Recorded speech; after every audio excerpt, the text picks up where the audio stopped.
The city of Edessa, Christmas Day, 1144. The Muslim miners are digging tunnels beneath the city in order to undermine its walls, getting closer to their objective day by day.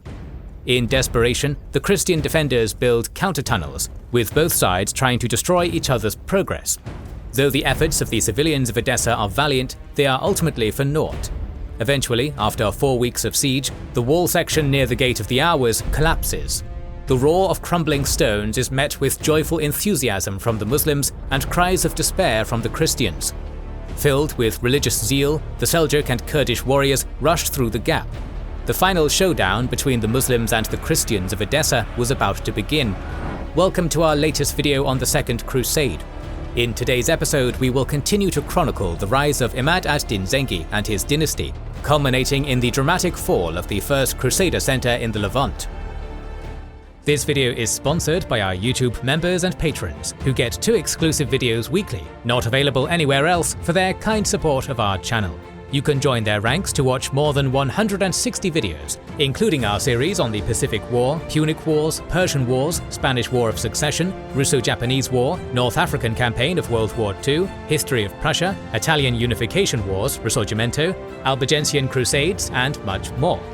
Click the link in the description or pinned comment to get the exclusive videos, early access to all public videos, our schedule, wallpapers, access to a special Discord server where we're very active, and much more.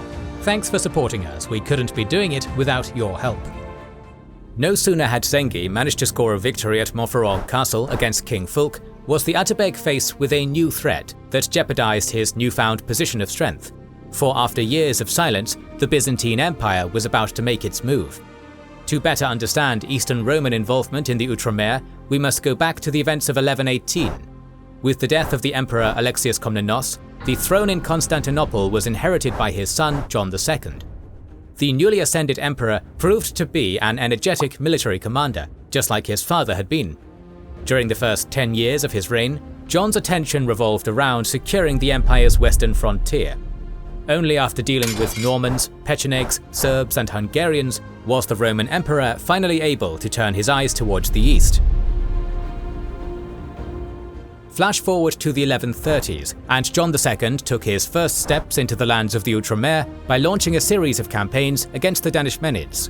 Emboldened by his army's successes on the field, John Komnenos resolved to reconquer all the lands his empire had lost to the Seljuks and the Latins in the previous few decades.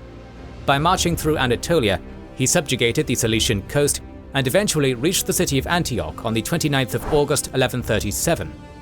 By that time, Antioch was defenseless due to the absence of its prince Raymond of Poitiers, who had just been engaged in Fulk's rescue at Montferrand. Rather than waiting for Raymond to return, John Komnenos pressed his advantage and laid siege to the city. On his way back from Montferrand, Raymond heard the news that his city was under attack and managed to sneak back inside Antioch by slipping through the Iron Gate, after which he reassumed command of the city and prepared its defences.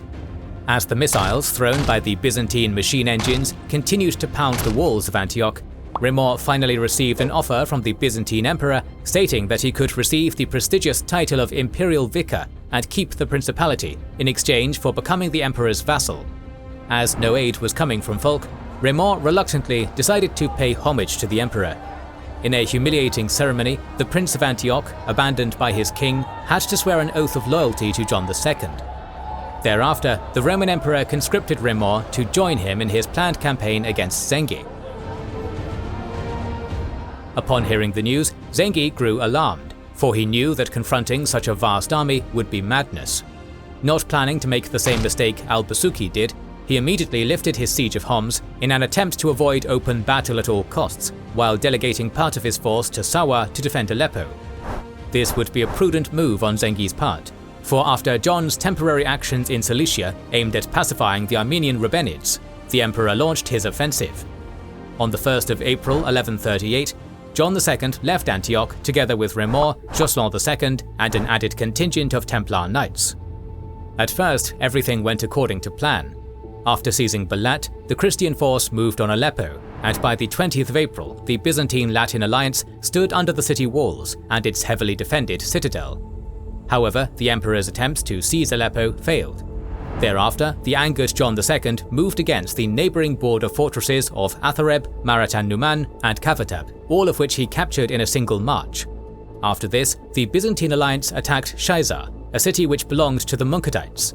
The city's ruler, Amir Abu Asakir Sultan, was neutral in the conflict, but Shaizar was strategically important, for it could block Zengi's further advance into Syria. Moreover, John wanted to honour his word with Remor, having promised the city to him. The Greek and Frankish armies began besieging Shaizar, and its walls soon fell due to intensive bombardment from catapults and trebuchets. Christian soldiers poured in, and the lower city was taken, with only its citadel still standing. The rapid progress of the siege on Shaizar terrified Remor. If the city were reduced to ruins, as John II was well on his way to doing, Shaizar would be of no use to Remor. Thus he decided not to honour his obligations to the Basileus and ordered his troops to stay in their camp. He was joined in this by Jocelyn II, who hated the idea of Shaizar and Aleppo being given to Remor. Instead of taking part in the siege, both Latin princes refused to join the ongoing battle, reportedly playing dice in their tents as the siege dragged on. Seeing the division in the Christian camp, Zengi decided to make his move. In order to gather more troops to fight the Byzantine emperor, he sent messengers to Baghdad, requesting the Sultan to launch a holy war. The Sultan agreed, granting Zengi the title of Champion of Islam. It didn't take long before Seljuk contingents arrived from all corners of the empire to aid the Atabeg in his fight against the infidels. Having amassed a sizable force, Zengi left the siege of Homs and moved on to Shaizar. With his army divided and enemy reinforcements fast approaching, Emperor John lifted the siege. After spending the years of 1139 and 1140 campaigning against the Danish Menids, Emperor John Komnenos returned to Antioch to reaffirm Roman power in Syria. Unbeknownst to his vassal Remor, the emperor then moved through the upper Amanus mountain range to suddenly appear near the Edessan Tebessel. This shocked Jocelyn II, who paid homage and gave his daughter Isabella to the Byzantines as a hostage. With Edessa subdued, John moved against Antioch, demanding that Remor hand the city over to him. When Remor refused, Emperor John Komnenos declared war on Antioch. However, due to supply shortages, the Byzantine army did not lay siege to the city proper. Instead, they chose to pillage the Antiochian countryside and return to Anatolia. While passing through Cilicia, John II sent an embassy to King Fulk of Jerusalem, requesting permission to visit the holy sites in the city and inviting the King of Jerusalem to discuss an alliance against the Muslims. In response, Fulk replied that the Holy Land was too poor to sustain such a vast Byzantine army. However, if the emperor wanted to visit the Holy Land with a small escort, he would gladly meet him. John's answer never came, as he was preoccupied with his succession. Then, on the 8th of April 1143, Emperor John II died in a hunting accident in Pamphylia, never reaching Antioch. John II's death saved both Zengi and the Latin Outremer. However, in the vacuum the Eastern Romans left, it was Zengi who came out with the upper hand. The Latin states were too weakened to resist Zengi due to internal and external pressures, and with the Byzantine threat gone, no one could challenge the Atabeg's hunger for power. Freed from the Byzantine threat, Zengi focused his efforts on further expansion, with his first order of business being to deal with Damascus. Sensing the opportunity to interfere with Burid internal politics once again, Zengi married the widowed mother Zumurrud Khatun in 1138, for which he received the city of Homs as a dowry in exchange for Montferrat. This unexpected meddling in Damascene affairs was extremely worrying for the Burid military Mamluk class, including the governor of Montferrat, Mu'in al-Din Unur. Contrary to Zengi's expectations, Unur did not obediently make for Montferrat upon his appointment. Instead, he went to Damascus, and in 1139 indirectly orchestrated the assassination of the Burid prince Shihab ad-Din Mahmud. After successfully slaying the prince, Unur asked Mahmud's younger brother, Muhammad, to take power in Damascus. This development cost Zengi a potential puppet. The Atabeg responded by using his wife Zumurrud's support inside the Emirate of Damascus to move against the Burid capital by the end of August 1139. On his way to seize Damascus, Zengi laid siege to Baalbek. However, despite an intensive bombardment, Baalbek's walls did not budge. After a prolonged 2-month siege, the town finally agreed to surrender on the 10th of October. Ibn al-Qalanisi records that as part of their terms for surrender, the citizens of Baalbek demanded that Zengi swear an oath on the Quran that he would spare the city's defenders. Zengi agreed and took a pledge, but as soon as Baalbek opened its gates and laid down their arms, Zengi ordered them to be detained and crucified. According to historians like Kenneth M. Seton and Paul M. Cobb, Zengi most likely did this to break the Damascene spirit. Despite his intentions, the city of Damascus did not falter. Even worse for the Atabeg, the massacre of Baalbek put a huge strain on Zengi's reputation as the champion of Islam. The only thing the Atabeg could do was to install a loyal governor to guard this vital town. Its rule was given to Saladin's father, Najm al-Din, which gave the Ayyubid family its first foothold in the Outremer. The next target for Zengi after Baalbek was Damascus itself. Using the massacre of the town to his advantage, Unur managed to convince the court in Damascus to rally against Zengi. As the siege dragged on for over 6 months, Unur further solidified his rule by killing Muhammad and installing the emir's immature son, Mujir ed-Din Abak, to rule in his place. However, this did not help slow down the progress of Zengi's siege engines. Sensing the need for allies, Unur proposed an unusual solution. He sent emissaries to Jerusalem and began talks with King Fulk of Jerusalem, offering 20,000 besants and the return of Banyas in return for military aid against their common enemy, Zengi. Having experienced the Atabeg's expansion firsthand, King Fulk agreed to aid his longtime rival. Thus, the official alliance between Jerusalem and Damascus was formed. Shortly after the alliance was ratified, Jerusalem's army marched out from the Holy City and soon entered Galilee, where the Damascene army was ready to sally out upon their arrival. Not wanting to risk being trapped between the hammer and the anvil, Zengi withdrew from Damascus to Aleppo, securing Baalbek and Banyas along the way. After a brief meeting between Fulk and Unur east of Lake Hula, they jointly moved on the fortress of Banyas, which was still used as a raiding base by the Zengid garrison stationed there. Its commander, Ibrahim ibn Turgut, attempted to divert the Damascene Jerusalem allied army by initiating a raid which went as far as Tyre. Turgut's initiative was very short-lived. As he raided the Tyre countryside, he was met with the host of Raymond of Poitiers, who had come to aid Fulk. A small battle ensued between the Antiochenes and Zengids, during which Ibn Turgut was killed and his forces routed. As soon as Raymond joined Fulk and Unur's armies, they jointly besieged Banyas, which was depleted of its troops, and surrendered quickly. To honor this agreement, the city was handed over to Fulk, after which they vigorously exchanged embassies, only further tightening the relations between Damascus and Jerusalem. The alliance between Jerusalem and Damascus forced Zengi to postpone his plans for the Latins and Damascus, as between the years of 1141 to 1143, Zengi had to defend himself against Sultan Masud, who was eager to punish the unruly lord of Aleppo and Mosul. In order to avoid spreading his forces thin, Zengi acknowledged the Sultan's rule and paid him tribute. Through this, Zengi averted the risk of a possible invasion from Iraq.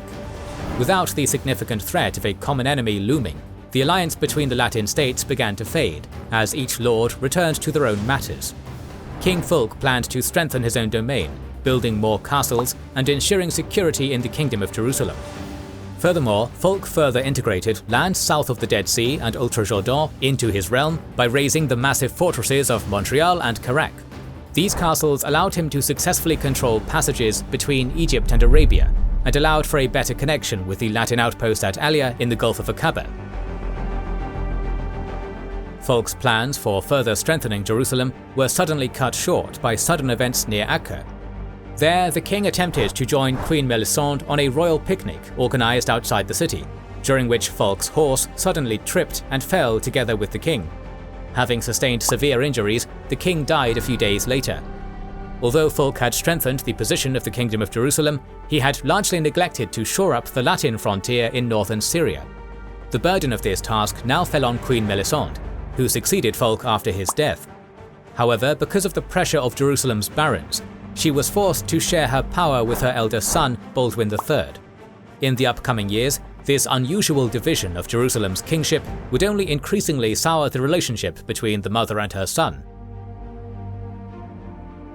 The timing of King Fulk's death couldn't have been worse for the Crusader states, as the relations between the Crusader states had existed only as a formality, and with the monarch of Jerusalem dead, they had practically become non-existent. The ties that bonded the Crusader states throughout the reign of Baldwin I of Bouillon and Baldwin II Le Bour were no longer present. Instead of allegiances, only alliances remained, which were mostly regarded by the Latin rulers as nothing more than obstacles to be circumvented. Petty feuds between Raymond of Poitiers and Jocelyn II threatened to plunge Latin northern Syria into an open war. Freed from Byzantine domination, Raymond attacked Armenian Cilicia and annexed a significant part of it. In addition, he retook Byzantine from Zengi and absorbed it into his Antiochian domains. Thereafter, Bohemond intended to attack Aleppo, which was governed by Zengi's general Sawa. Initially, Jocelyn agreed to a joint attack on the city, but on his way he changed his mind, signing a truce with Zengi. The reason for Jocelyn's decision to abandon Raymond's plans remains debatable. However, it is very likely that this event sparked vicious animosity between the prince and the count. In response, Raymond spoke openly about his disdain for Jocelyn. However, it was Jocelyn who had the last laugh. In 1144, the new Byzantine emperor, Manuel Komnenos, deployed a large force and retook Cilicia, forcing Raymond to flee back behind the walls of Antioch. This clear lack of cooperation between Raymond and Jocelyn would soon prove to be a grave error, not only for themselves, but also for the entire Latin Outremer. While the Christian states feuded amongst themselves, Zengi was carefully monitoring the situation. With the Byzantines not interested in the Levant anymore, and the Kingdom of Jerusalem embroiled in internal affairs, the Atabeg could finally make his counterattack against the Latins. Being able to renew the narrative around the Holy War, he gathered a massive army of supporters willing to repel Franks from Syria once and for all. Many Turkoman Seljuk horsemen rode from all corners of the empire to answer Zengi's call for jihad. He managed to assemble a massive army from all corners of his Zengid state, such as Syria, modern-day Kurdistan, and the Upper Tigris. All of these warriors were eager to follow Zengi's command. The only question remained, where would Zengi lead them? Ever since its establishment in 1098, the county of Edessa had been a thorn in the Seljuk side. It was also the most remote Crusader state in the Outremer, which made it an easier target for the Atabeg. Thus, Zengi declared that the target of his jihad would be Edessa. This jihad started with Zengi testing the waters of the Edessan defences by sending a part of his force to raid the territory of Diyarbakir, which was ruled by an Artukid Atabeg allied with Jocelyn. Just as Zengi predicted, the Count of Edessa soon heard of this attack and marched out from Edessa with the full force of the county behind his back. Historian Stephen Runciman argues that Jocelyn attempted to intercept Zengi's supply lines from Aleppo, perhaps hoping to dictate a field battle for Zengi. Ultimately, the decision to call the entire power of Edessa proved to be a costly mistake. As the Count marched south, the Zengid army was not to be found. Overall, Zengi proved to be the better tactician. The Atabeg of Mosul and Aleppo had been well informed about Edessan movements by the Turkoman's patrols near Haran, and after Jocelyn had departed his city, he saw his chance to take Edessa itself. Outsmarting his younger adversary, Zengi used his scouts' reports to bypass Edessa's army and border forts to attack Edessa head-on.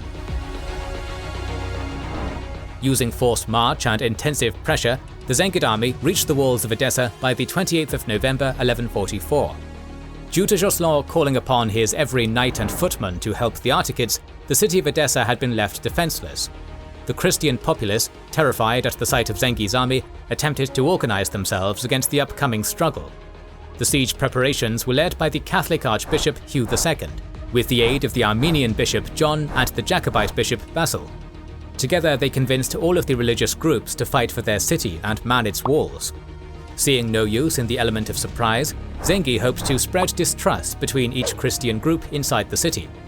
However, despite some differences, the clergy of the different Christian denominations inside the city united in the city's defense. Though ill-equipped, unprepared, and outnumbered, the people of Edessa were willing to buy as much time as possible for Jocelyn's arrival. Thus, the siege began with the report of Zengid artillery, as experienced Zengid engineers subjected the city to a bombardment. The Atabeg also ordered them to dig tunnels under Edessa's walls. News of the siege eventually reached Count Jocelyn. At first, he rushed his forces back towards Edessa, but on his way, he changed his mind and retreated back to Terbessel. Jocelyn's decision not to aid his own capital brought him much heavy scrutiny. In William of Tyre's accounts, the Archbishop saw his actions as nothing more but an act of cowardice. However, it should be noted that Jocelyn didn't possess enough troops to confront Zengi, who had a large army gathered from all across the Muslim world. By moving his headquarters to Terbessel behind the Euphrates, Joslaw II was potentially preparing for an eventual counterstrike. Nevertheless, this act was done at the cost of Edessa, leaving it to Zengi's wrath. When Joslaw called upon Antioch for help, his pleas fell on deaf ears. Only Queen Melisande in Jerusalem answered his call, ordering her constable Manas with his subordinates Philippe of Nablus and Eleanor of Burr to raise an army and march to relieve the city. But due to time and distance, it was too little and too late. The only thing Joslaw could do was idly wait, as the once mighty Roman city was laid low by the Zengid Atabeg. Meanwhile, the Muslim tunnels began to get closer and closer to the walls of Edessa. In desperation, the Christian defenders built their counter-tunnels, followed by mine warfare, with each group trying to destroy the other's mine shafts. Although the civilian defense force was valiant, it was spread too thin to guard every stretch of the city's walls. Thus, the attackers began to build the tunnels from the other, less defended side of the wall, masking their progress through an intensive mangonel barrage. After 4 weeks of siege, the wall section near the Gate of the Hours finally collapsed on Christmas Day of 1144. Seljuk and Kurdish warriors rushed through the gap, and a violent clash between Latin Christians and Muslims began. The Christian citizens of Edessa at first tried to defend the breach, but as the numbers of the Zengid troops flooding through the gap increased, the resistance broke down, and the massacre of the city soon followed. The remaining inhabitants fled to Edessa's citadel, including Archbishop Hugh, who desperately tried to maintain some sense of order. As Zengi entered the city, he ordered the killing and pillaging to be ceased at once. In an act of relative kindness, he decided to spare the city's native Christian populations, but declared that all remaining Franks were to be rounded up and killed, including the Archbishop. Thousands of Catholics were slaughtered on that day, and the great city of Edessa officially fell into Zengi's hands. The fall of Edessa did not fully annihilate the county of Edessa. Joslaw still possessed half of his territories behind the Euphrates, and was awaiting potential reinforcements to retake his capital. Nevertheless, the news of Zengi's capture of the city managed to send shockwaves even beyond the lands of the Outremer. On the Muslim side, Sultan Masud was initially jealous of Zengi's progress against the Latins. Mahmud II's son, Prince al-Baslan, even tried to impose his rule in Mosul. However, the capture of Edessa changed Zengi's position in the Sultanate, and his followers quickly seized the Sultan, holding him hostage until 1146. This event de facto freed Zengi from his duties as Atabeg, and granted him full independence from Seljuk rule from Baghdad.